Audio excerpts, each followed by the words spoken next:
Hi everyone, it's Lily. I'm a first-year medical student and former registered nurse. Today's video, I'm going to talk about the MCAT exam. I'll be discussing how I studied for the exam while working as a registered nurse, as well as how I felt about the exam and how I feel it contributes to your overall application. I just want to first put out a full disclosure. I absolutely suck at standardized exams, and the MCAT was very, very stressful for me to study for and also take.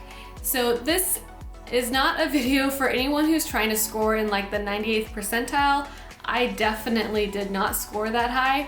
And so this video is more gonna help you have an idea of what to expect when studying for this exam and working as a healthcare professional. Like I said, the MCAT was a horrible experience for me. I could not have spent so much time like focusing on it and studying for it if it hadn't been for my amazing and supportive partner. I definitely urge you, if you are going on this path, you definitely need to reach out to your people. Let them know you are about to embark on something so super hard, and let them know what you need. Don't be afraid to reach out if you need help.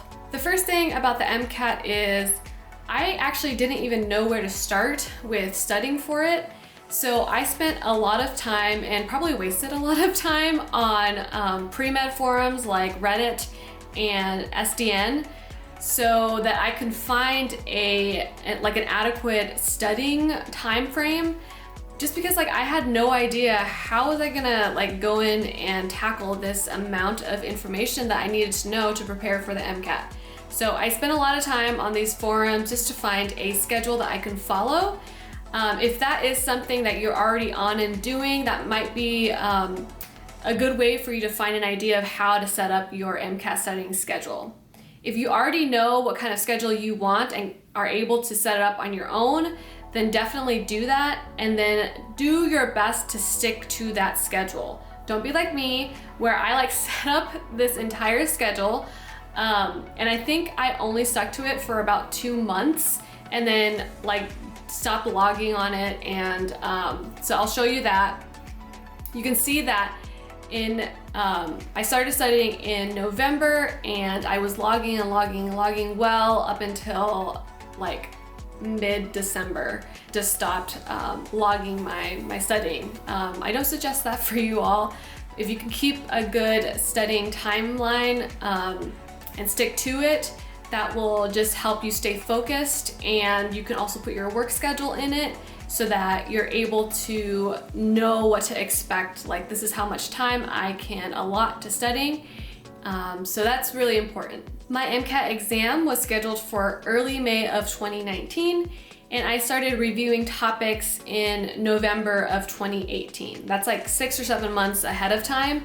You definitely don't need to start that early if you have a really good foundation, but because I'd been out of school, like full-time school, for almost 5 years, I just wanted to make sure that I had enough time to really get a good, strong foundation in the hard sciences before I dug deep into taking like full-length exams for the MCAT.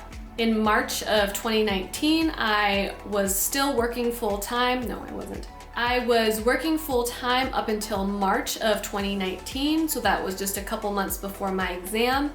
And I transitioned into a position that my hospital offered, and it's a staffing position that allowed me to work 4 shifts a month, so I can do 1 shift a week. And then the rest of the time, I just followed my study schedule. I didn't log it anymore, but I was definitely following, like making sure that I was covering the topics that I needed to cover to make sure I was getting through all of the study workbooks. There are a ton of MCAT resources out there. I would suggest, if a couple work for you, to try to stick with fewer the better, just because you're gonna be so overwhelmed with all of this material, and trying to use a million different types of resources is only going to overwhelm you. And I think it's easier to lose focus when you have so many different resources you're pulling from. So I ended up using Kaplan to help me with the foundational information. I actually bought their physical book set. I read through those and annotated all over those books. I used YouTube for supplemental information that was very difficult for me. And I also used online tutoring for things like chemistry and formulas. Like math is so hard for me, and so I used a lot of tutors to help me with the harder things that I had a more difficult time with. My biggest suggestion for you is to do as many practice questions as you can, and also do full-length practice tests in one sitting.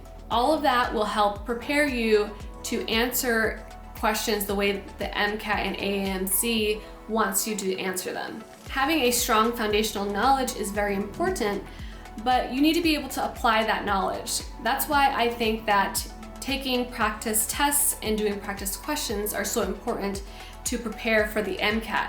You'll be sitting in an exam room for 8 hours, and you need to be able to focus during that time so that you can do your best. And that's why simulating the full-length tests up until you take your exam is so important, because you've already done it. You know that you can sit there for 8 hours and get through an exam. So I started taking full-length practice tests in January of 2019. That was about like 5-ish months before my exam, and I took a full-length test every 2 weeks up until March. And March is when I transitioned to that job where I was able to work less, and that's when I started really ramping up my full-length tests. So I took one every week in March up until my exam. And let me tell you, my full-length practice test scores were awful. They were really bad. And it was defeating every single time. I'd be done with an 8-hour exam, and I would look at my score and just be like, I cannot apply to medical school with that score. This is awful. But I kept doing it every week. I kept reviewing those exams, and by the end of it, 3 weeks before my MCAT test date, I was taking the actual AAMC full-length practice tests. So you want to do those about 3 weeks before your exam, one every week. They have 3 of them, and I don't know if they've added another one, but when I was studying, they had 3. And those were supposed to be like the most like the exam that you're about to take. So that's why you want to take it closest to your MCAT test date. So I took those 3 weeks before my exam. I was very unhappy with the first score. It was like definitely not a score that I could apply to medical school with. But then the last 2 were better. They were still not stellar, but I was happy enough with them that like this was going to at least get me seen. My application will be seen. It won't be just buried because the score was too low. So when I took my last practice test and I was happy enough with that score, I stuck with my test date. I took my exam. During the exam date, I remember going into a break right before the cars section, and I think I just spent a little too long during my break, and I came back to the cars section later than I should have. Another suggestion is that during the test date, make sure you're keeping track of time and your breaks, because don't be like me. I came back late and I ended up losing like an entire passage on my cars section because I ran out of time. So I just like clicked C for like 10 questions. So basically I bombed my cars section. Like the cars section was not good. It's like nothing to be proud of at all. My score was very, very much affected by the time that I had lost spending too much time during my break.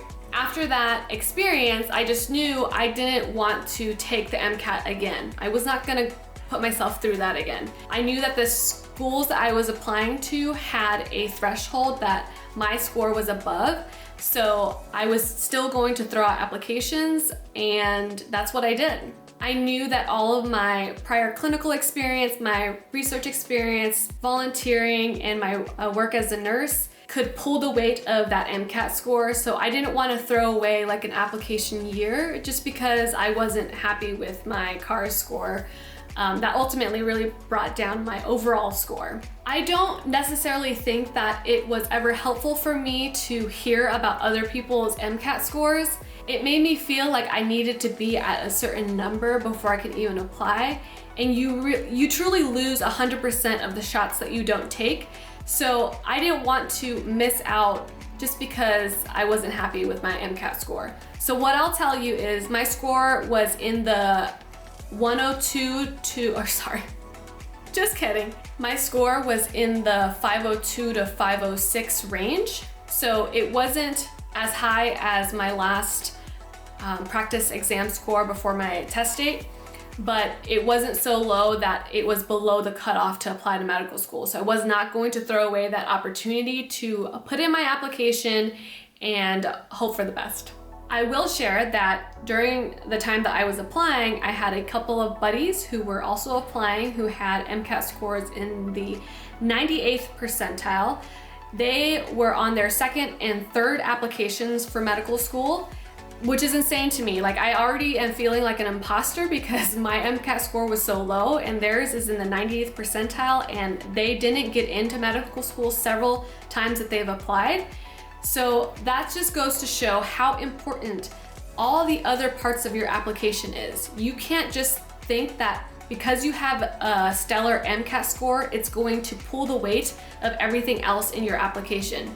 You have to make sure that your personal statement is very compelling, which I will make a video on because I know that my personal statement was one of the biggest factors in probably getting me into medical school. And then of course the activities section, making sure that you filled it out very thoughtfully, and your secondary applications. So I just want to put it out there that don't just ride on the fact that an MCAT score means so much and that's it, and that defines you, because it doesn't. That's just my little tidbit and anecdote that hopefully will help you in feeling better about the MCAT.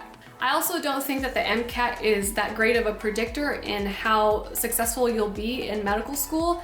Just because you didn't score well on the MCAT doesn't mean that you are going to be a bad medical student. I am scoring above average on all of my medical school exams right now, and I don't think that the MCAT predicted my success in medical school at all. The material is very different, and how you're tested in medical school is very different. This video is to not underestimate or like downgrade the importance of the MCAT. It is still an important part of your application, but it is not all of your application. You know, set up a good study plan, focus, and reach out for help if you need it. If you need a tutor, there are online tutors you can go to. If you know someone who is like an expert in this subject, reach out to them. Make sure that you are filling all the holes in your knowledge and reaching out for help when you need it. I hope that my thoughts on the MCAT will help you navigate your journey to taking this exam. Please let me know if you have any other questions. I am happy to answer them. Thank you so much for watching.